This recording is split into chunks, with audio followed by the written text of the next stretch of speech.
according to one of your articles posted in 2022, a personal and professional journey to multilingualism.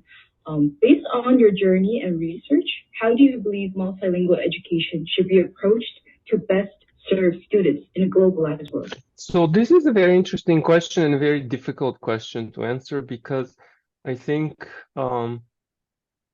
multilingualism is a complex phenomenon and a very different people experience multilingualism differently. So some people may experience multilingualism by being able to use different languages. Other people may experience multilingualism by being in a community or society where different languages are present. And still others, may experience it, I don't know, in like professional settings or in dealings with governments and so on. So how do I believe multilingual education should be approached to best serve students? I think multilingualism has a value, and the value is maybe it has multiple benefits. Some of the benefits are just enriching your cultural experience. Other benefits may be, enriching your cognitive experience, enriching your communicative experience, perhaps. And in some cases, not always, but in some cases, it may be kind of economically beneficial, but not necessarily.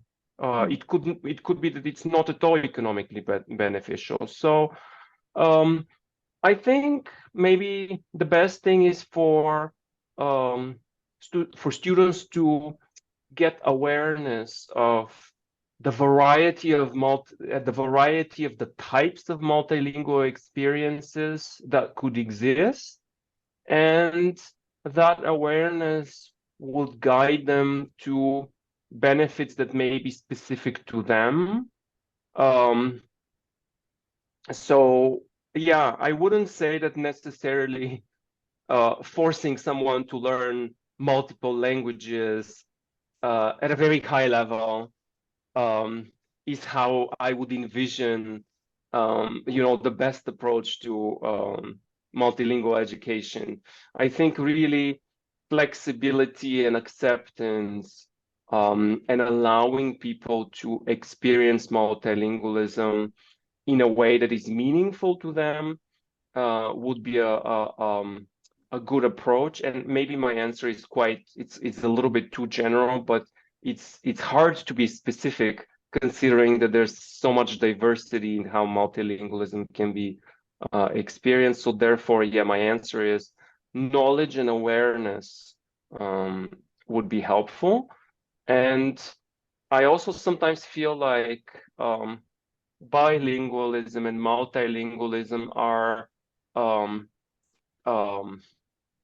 seen as financially beneficial. Like sometimes people say, "Oh, you need to learn multiple languages, and it will be helpful for your job, or you'll be better paid if you speak multiple languages." I don't know that that's necessarily true. I mean, unfortunately, in a globalized world, English is so powerful, right? And so if we have to be honest and if we're really pragmatic, we would probably say, don't worry about anything else, just learn English. And financially and economically speaking, maybe that's the best thing to do, right? And so that's why sometimes I have some reservations about people saying, oh, multilingualism is good for you because it has economic benefits for you as an individual, for example. That may or may not be true. It depends on the individual circumstances. And so I would be cautious. I would be cautious promoting blanket statements about the benefits of multilingualism so that we don't end up saying something that's actually not true. And at the same time, I would be very supportive of like once again telling people that it will probably enrich your life, it will enrich your experiences, maybe not necessarily financially, but there's all kinds of richness that are not necessarily economically or financially motivated. So the fact that multilingualism is not going to make you rich necessarily doesn't mean that you shouldn't pursue multilingual experiences. Now, as the second question, could you describe the contrast in your experience learning Bulgarian, Russian, and English during your school years, and how this experience shapes your approach to language learning and teaching? I'm glad you found this publication. It's an ethnographic, I guess, approach, kind of describing your own experiences, my own experiences in that publication, and so I talk about, so Bulgarian was the first language that I heard and that I learned. I grew up in Bulgaria, and so obviously it's a language that I acquired naturally, kind of unconsciously, the way we all acquire at least one language. And then I think I was in grade 3. Yes, I was in grade 3 when they introduced Russian in the curriculum, and I think I had 2 or 3 times a week, one period of maybe 40 minutes or so, maybe twice a week of Russian in grade 3. And back then, Bulgaria was part of the Soviet bloc, and so Russian was politically the most important language, and therefore we started learning that the earliest, from grade 3. And then I think from grade 5 the English curriculum started. So you first start with Russian, and then in grade 5 they added English.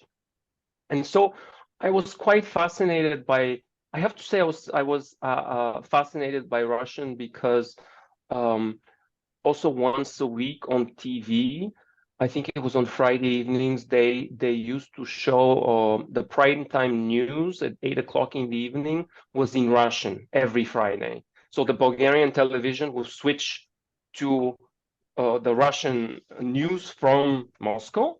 And I was never too interested about the news, but I just found it fascinating. Like, I mean, this switching of the language and this new language was very interesting for me.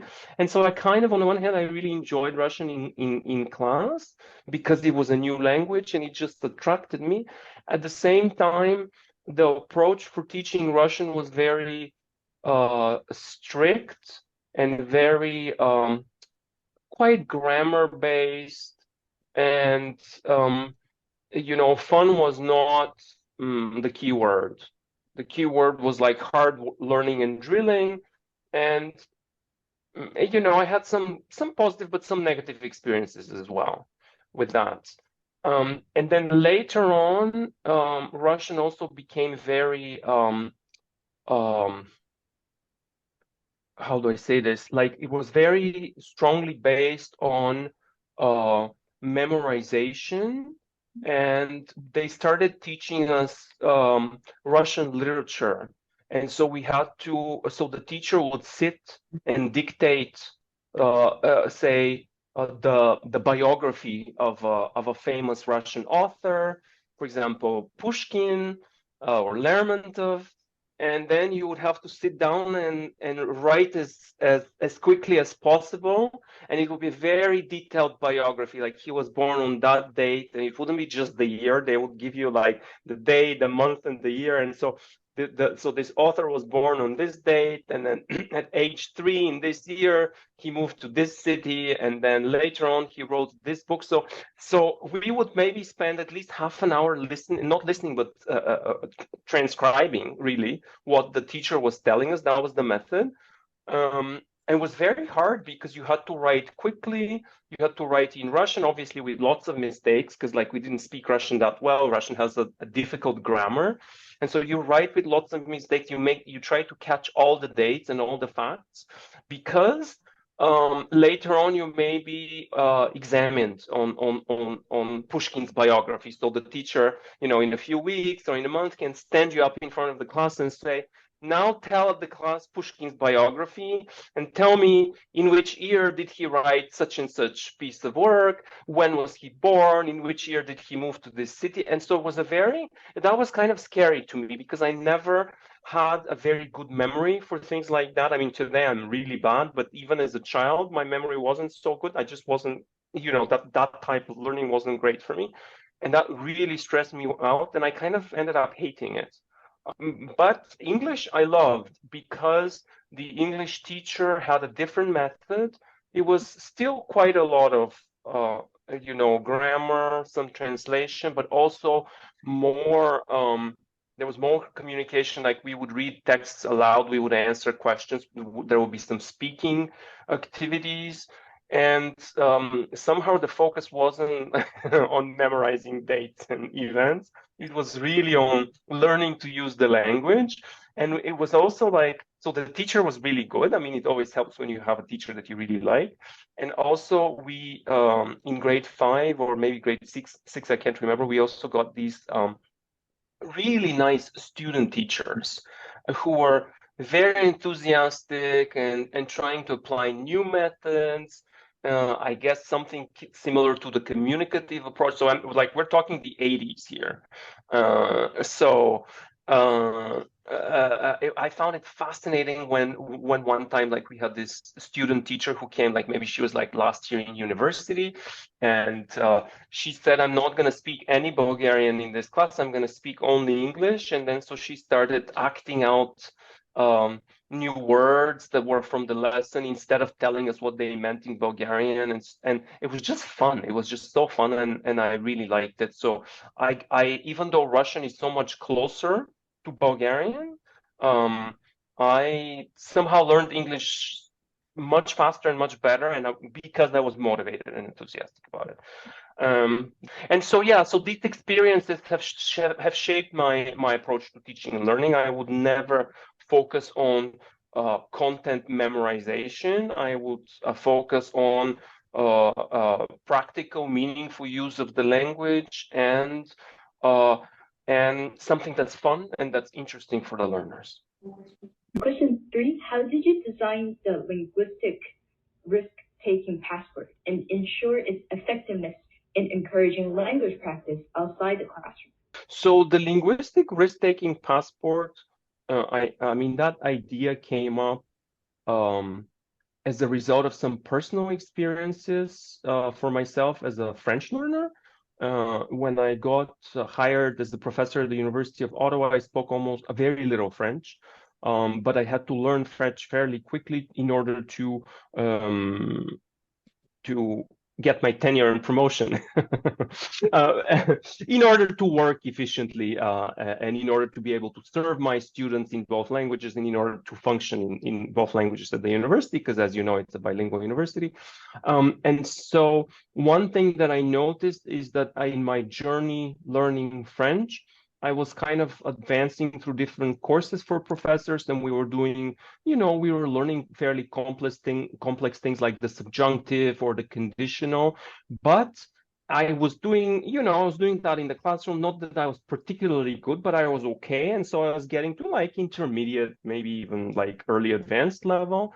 But I was very shy to speak it. And I was so embarrassed to use it because there were so many. It's a bilingual university, so there's so many people who speak French so well, and then it is really intimidating to open your mouth and even say a few words in French, right?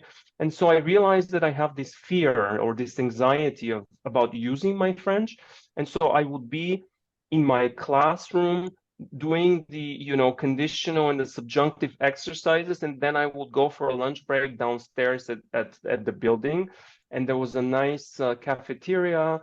I've said this story so many times to different people, and there was this. It's like I think it's a Montreal chain of that cafe, and it has really nice croissants, and obviously the people who work there are bilingual. They speak English and French, so you can speak French to them. But I was too shy to even order a croissant in French. Even though I was learning subjunctive and conditional, I said there's something that can be improved. and we need to find ways to encourage learners to take risks.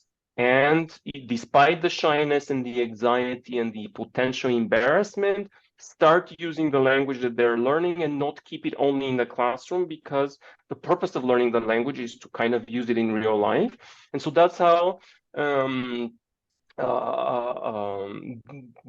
idea for the linguistic risk-taking passport was born. And in the risk-taking passport, we listed a number of different risks. So these risks are really authentic, everyday activities that you can do around campus. And when you do them, you kind of challenge yourself to do them, and then you check them off in the list when you take them. So that's the first part of the question, how this was designed. I mean, it took a while to design it. We started with a passport booklet, a printed version. Now we have a phone app with many more features, and it's getting more and more gamified and so on and so forth.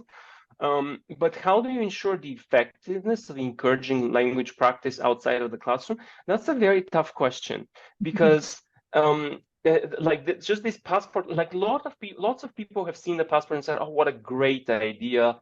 Everyone needs extra practice, and this really speaks to learners, and it's so valuable. But in reality, there's so many people who, take one look, say, oh, it's a great idea, but then they don't use it. Sometimes students would forget it at home, or they would lose it, or they get too busy and they don't practice. And I think this is a little bit like physical exercise. We know that we should exercise, right? It's good for your health. It's good for your mind.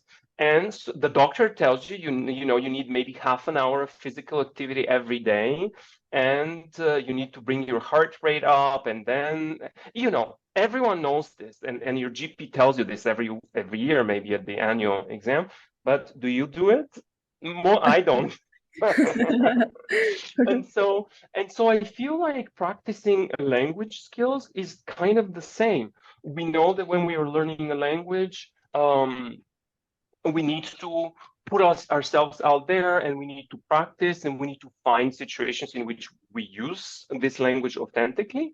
And the University of Ottawa is great, because if you're a French learner, you can study French in the classroom, and then you can practice your French, because all the services and activities, and many of the activities are in both languages. So, if you're a French learner, you can go and practice your French at the cafeteria, at the registrar's office, in any interactions on campus. You can just take a risk, and instead of using English, you can use French. And the opposite is also true. If you're an English learner, but you're a French speaker, then you can go and practice your English instead of your French, right? But we need to find a way of pushing people out of their comfort zone and making them really do this regularly. So this is where the effectiveness question comes in, because, as I said, sometimes, especially in the early stages of implementing this linguistic risk-taking passport, we did get a lot of positive feedback, in the sense of people saying, oh, this is a great tool, but I didn't use it at all this semester because you have to make me use it. Some people said, you have to really make me use it, because I'm just not going to voluntarily do it. And then so, some of the teachers who use this tool, give people points, or have weekly discussions. After that, you come back to class next week and you discuss with your classmates, or you do some assignment based on that, or you do a log or a journal. I mean, there's all kinds of different pedagogical activities that can be used to kind of integrate this risk-taking into activities that learners are accountable for. So really, I mean, this is where, a teacher who understands this approach and wants to use this approach can use the passport as an outside of classroom tool, but not just leave the tool with the students to do it independently and never report back to the classroom. The students should really report back to the classroom, and some of these activities have to be integrated. Otherwise, it wouldn't be effective. And then with the phone app, the more gamified and the more fun and the more engaging it is, the better, the more effective it will be. So we are currently working on that aspect. How do you define the authentic engagement in language learning and why it is crucial for achieving real-life application of language skills? So I don't have a very well-developed definition of engagement. It's not very technical and it's quite intuitive. But I think engagement, maybe one way of looking at engagement is to think about it as having at least two components. One component would be interest. So in order for you to be engaged, you have to be interested in the subject matter or in the specific thing. And so if we're talking about language and then we want you, imagine that you're a French learner, in order for you to be engaged, you have to be interested in French or in learning French or in doing activities in French. But I don't think that's enough because, again, with the passport, people were interested, but they weren't necessarily engaged, right? Because they forgot or with exercise, we may be interested in doing exercise and we may be interested in keeping good health and staying fit, but we may not be engaged because there's so many other things in life that take away our time and attention and our engagement, right? So in addition to being interested, the second component, I guess, would be to be invested. And invested has to do with wanting to pursue this and to take specific actions to follow these interests. So again, there's other definitions of engagement out there in the literature that you can read about if you're interested. But for me, it's kind of these two components, like I said, being interested and being invested, that makes you act and pursue your interests. And actually, in this case of linguistic risk-taking, just you have to keep taking risks. And the idea is that the more risks you take, the more proficient you become, but also the more confident you become in using the language, and you find pleasure in using language. So that would be my operational use of engagement. Authentic in real life communicative situations, not in simulated situations or only classroom situations, right? Because I mean, we know that people can be engaged in class, the teacher makes them do activities, maybe it's fun, maybe it's interesting, but then when they get out of the classroom again, life takes over and then they do different things. So authentic for me is using the language in real life situations, in real life communication, not just to do an activity in class or to do like a practice talking class. Or what inspired you to investigate the impact of family language policy and school language choice and multilingualism in children?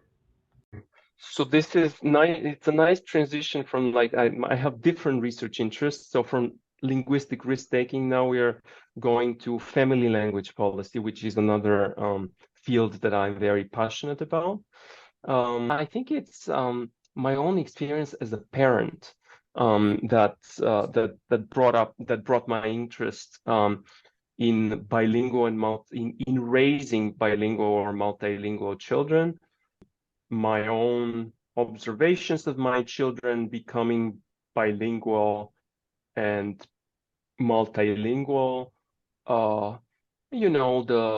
the personal journey of a family, how they, what strategies, what method, what policies they use within the family to socialize the child as a bilingual or as a multilingual, but also later on when the child starts going to, daycare or kindergarten and school, how do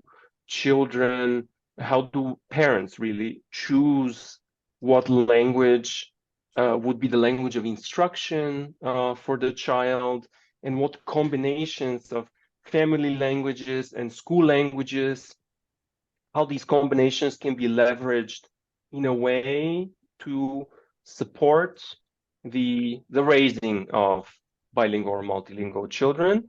and how families can use the existing resources within their family, so the languages that may be spoken within the family and the languages that are outside of the family in the community or in the society and at school. How can all of these resources be integrated in a way that benefits the multilingual or plurilingual development of the child? Could you elaborate on the methodology used in your study, particularly in how you select the participant families? So this was a study that used a questionnaire and follow-up qualitative interviews. And so how did I select the families? I think it was, I mean, this was a lot of the time our methodology is dependent on practical considerations. Are we going to find enough participants is one of the main practical considerations. And so this was really, it's a very important consideration. And it was one of the main considerations was to find, basically I take anyone who met the basic criteria, who is willing to fill out the questionnaire and potentially, even better if they want to fill out the questionnaire and participate in a follow-up interview. Of course, the minimum criteria was that there is a child in the family, at least one child, and that child is exposed to more than one language. As long as people were interested in filling out the survey, I take them. What challenges have you faced in your research on multilingualism, and how have you addressed them? What advice would you give to students or early career researchers interested in the field of multilingualism and applied linguistics? One thing that I realized in after I had already finished my PhD and then as a young professor and then later on as a more not so young professor, as a more accomplished professor, I never got very solid training in statistics. For my research studies, most of the time I have used statistical consultants to help me make sure, for example, this previous study that you asked me about, the questionnaire study, I used my research funds and I hired a statistical consultant to help me design the statistical analysis.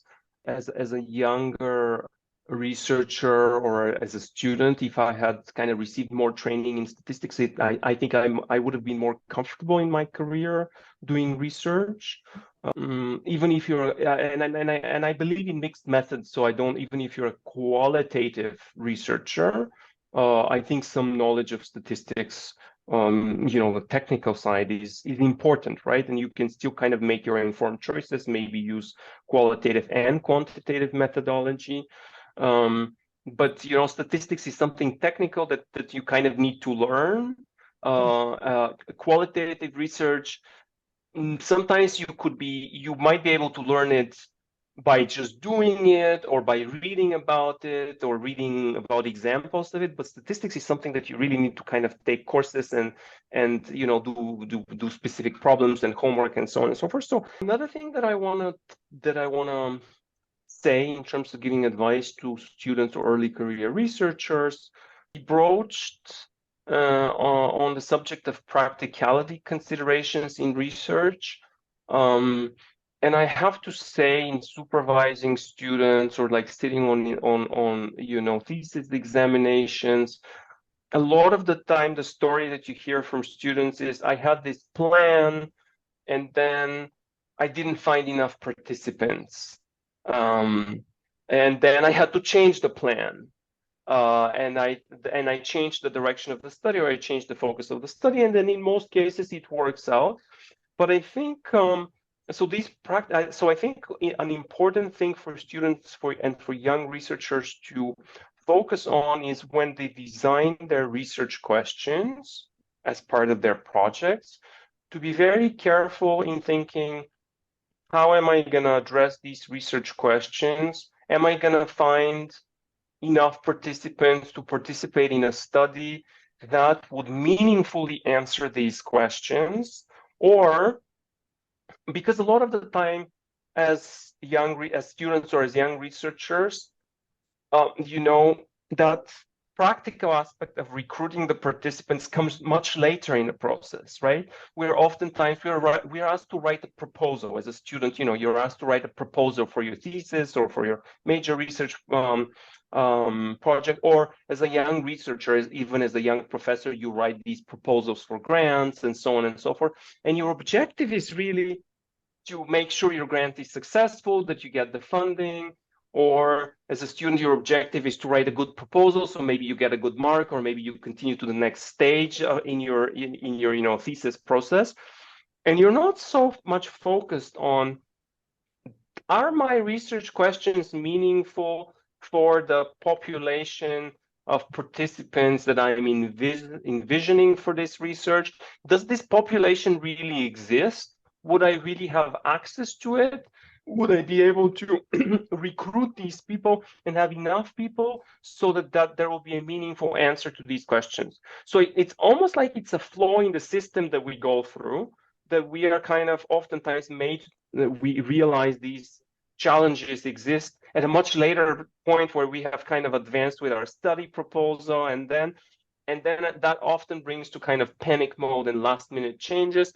And the good thing about research is that you could always change things based on the data that you have, right? I mean, you may need to modify your research questions, change the approach, change the entire research project. I mean, that very often happens to young researchers, to students, and it's a normal part of the process.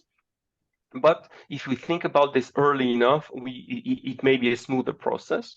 And then I guess the other thing is, research is something that is flexible and not fixed. And we just need to keep an open mind. And our research always evolves from the point that we conceptualize it to the point where we actually carry it out. It has evolved a lot. And I found that, as a younger researcher, as a student, and now when I see students doing research, I see that, this is an uncomfortable path, right? Because you start with these fixed ideas, and then they have to change over the course of the process.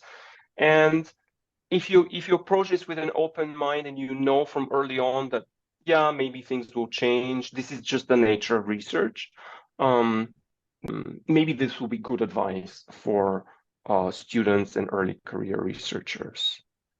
So just keep an open mind and be prepared mentally for this type of variable path or changes down the road that would happen, that invariably happen. It depends.